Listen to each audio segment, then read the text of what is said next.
Al-Fatihah.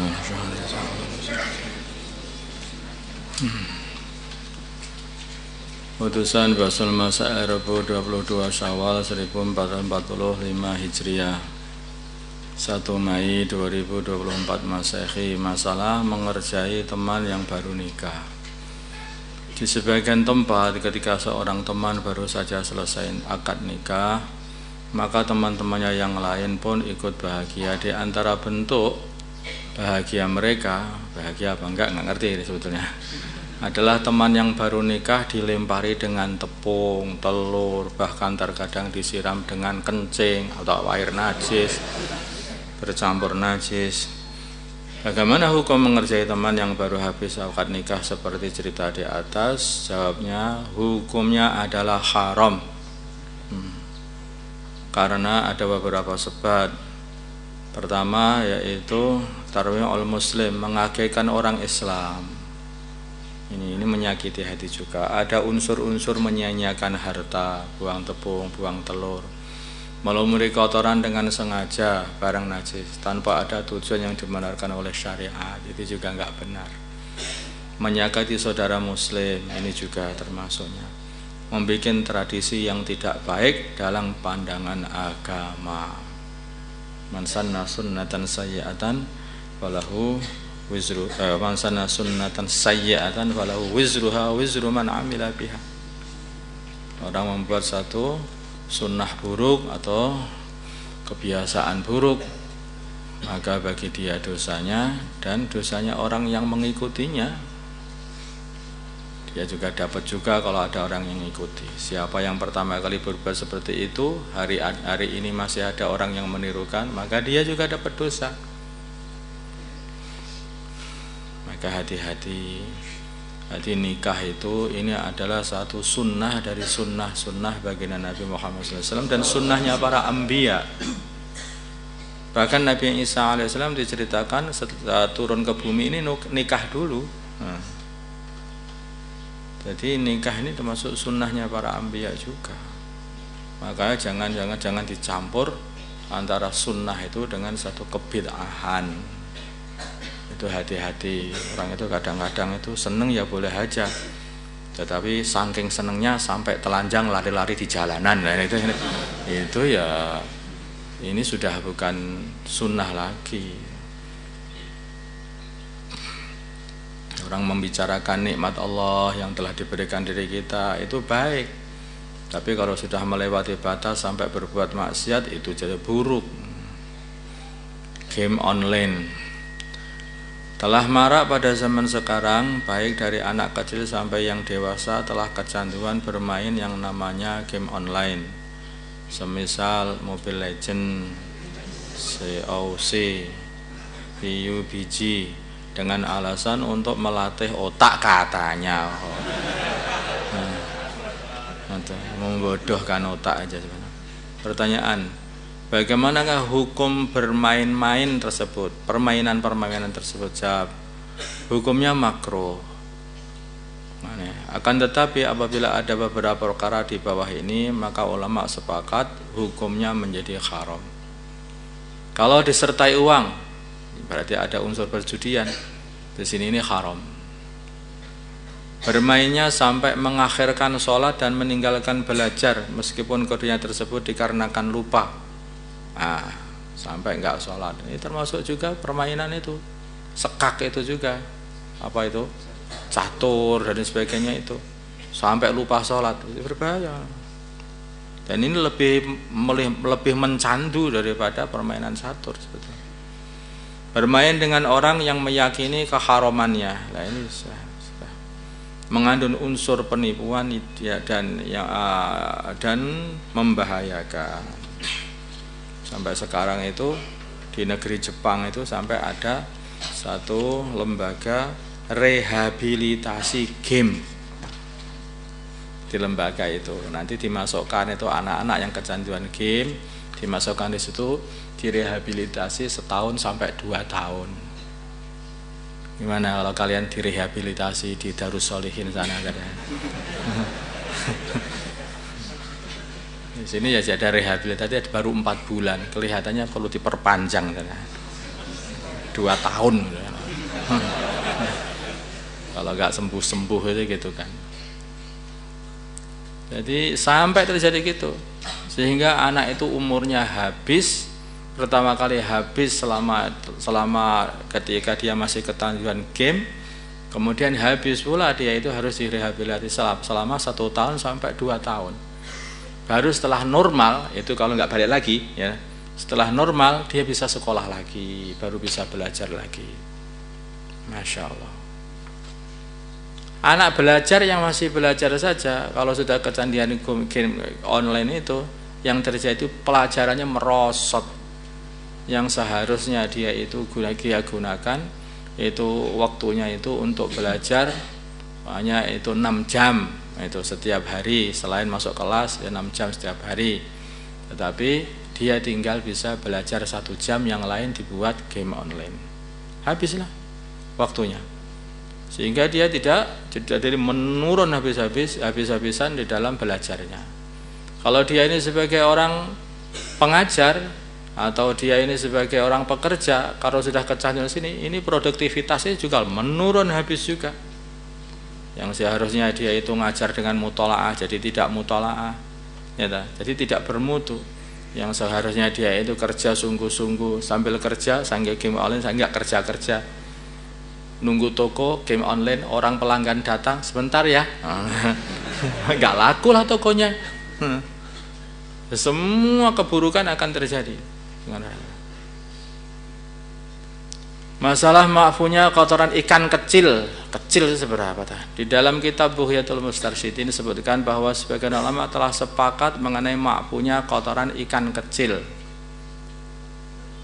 Pertanyaan, apakah kemaafan tersebut hanya berlaku di dalam masalah ketika seorang memakannya?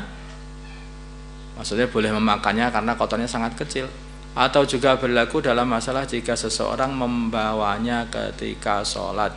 Jawab, hanya berlaku dalam masalah memakannya saja. Jadi kalau ikan-ikan kecil kamu bawa, panen sambil ngesai ikan kecil, kamu sholat itu nggak boleh. Walaupun itu kalau kamu makan termakan apanya itu kotorannya masih boleh, tetapi kalau dibawa sholat itu tidak boleh. Namanya kotorannya ini maafu, kamu kalau oles-oleskan di apa pipimu kamu gitu. Maafu nggak boleh seperti itu. Maksudnya itu perkara dianggap najis sehingga tidak boleh dibuat untuk sholat. Status kemahroman cucu tiri. Cucu tiri apa? Anaknya anak tiri. Tiri apa ya? Anaknya anak tiri. Apakah cucu tiri yaitu anaknya termasuk mahram? Jawabnya ini termasuk mahram jika kakek tirinya sudah dukhul kepada neneknya. Jadi seseorang dia itu nikah. Setelah nikah punya anak 1. Setelah punya anak 1 wanita, karena anak perempuan 1. Setelah itu dia itu nikah lagi sama laki-laki baru lagi. Nah, maka status anak perempuan ini namanya anak tiri, ya. Kemudian anak tirinya ini sudah jadi besar, ini mahram. Ini mahram dengan suaminya ibunya. Paham ya? Nah, ini mahram dengan suaminya ibunya. Kemudian anak tiri ini nikah lagi. Nah, bernikah, dinikahkan. Ini tentu saja yang menikahkan bukan bapak tirinya karena itu bukan walinya. Nah, yang menikahkan nanti walinya. Apa saudaranya bagaimana terserah. Nah, setelah itu dia punya anak lagi. wanita lagi. Mahram kah dengan mbah tirinya? Nah, mahram kah dengan mbah tirinya itu anaknya anak tiri, tetap mahram, itu sudah berluntutan karena dia sudah nikah sama neneknya. Ini kalau sudah dukhul. Kalau belum dukhul beda lagi. Kalau sudah dukhul itu sudah jadi mahram sak bawah-bawahnya ke bawah, itu semuanya jadi mahram semuanya.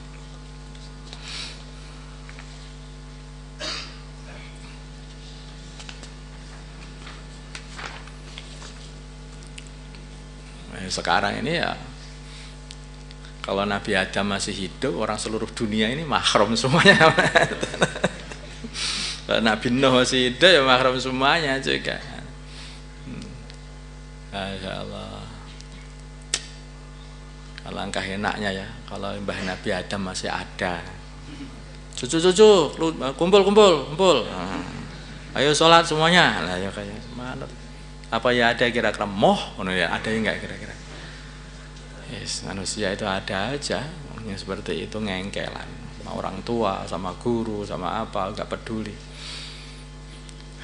Karena di balik ini semuanya itu masih ada setan yang mereka selalu membujuk anak Adam itu untuk jauh dari jalur agama, jauh dari mengikuti para anbiya, jauh dari mengikuti orang-orang soleh.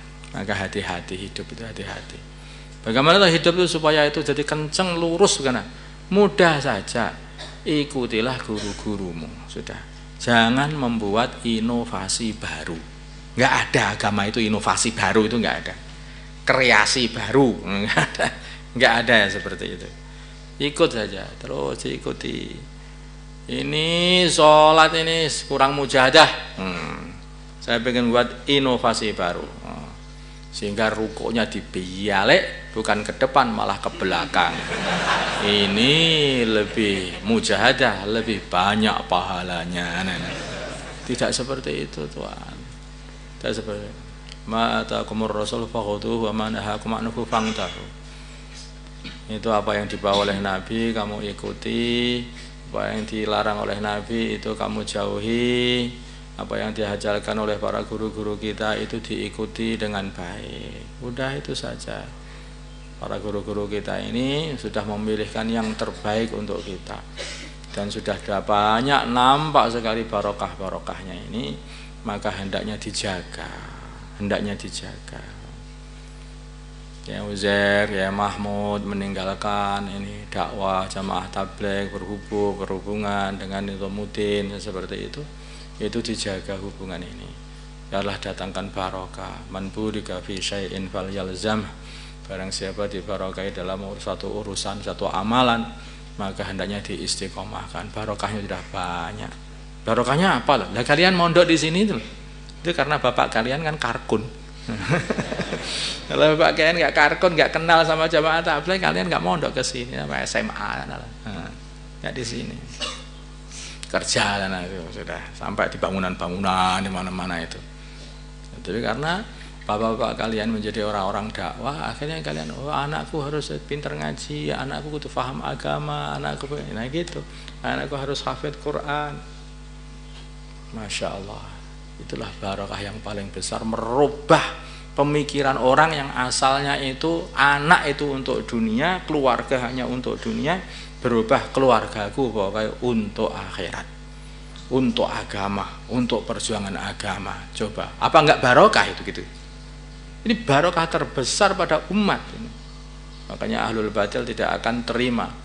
Bagaimana barokah yang telah datang itu bisa dihentikan, yaitu dengan cara menghentikan amalan yang mendatangkan barokah ini. Maka hati-hati, dijaga selalu. Insyaallah. Allahumma shalli ala sayyidina Muhammad wa ala sayyidina Muhammad wa salli ala sayyidina Ibrahim wa ala ali sayyidina Ibrahim wa barik ala sayyidina Muhammad wa ala sayyidina Muhammad wa barik ala sayyidina Ibrahim wa ala ali sayyidina Ibrahim fil alamin innaka Hamidum Majid. Allahumma arham umat sayyidina Muhammad, Allahumma ighfir li umat sayyidina Muhammad, Allahumma aslih umat sayyidina Muhammad, Allahumma alif baina qulubi umat sayyidina Muhammad, Allahumma ansur umat sayyidina Muhammad, Allahumma asir sultanan nasira. Sallallahu ala sayyidina Muhammadin nabiyil ummi wa ala alihi wasallam. Alhamdulillahi rabbil alamin.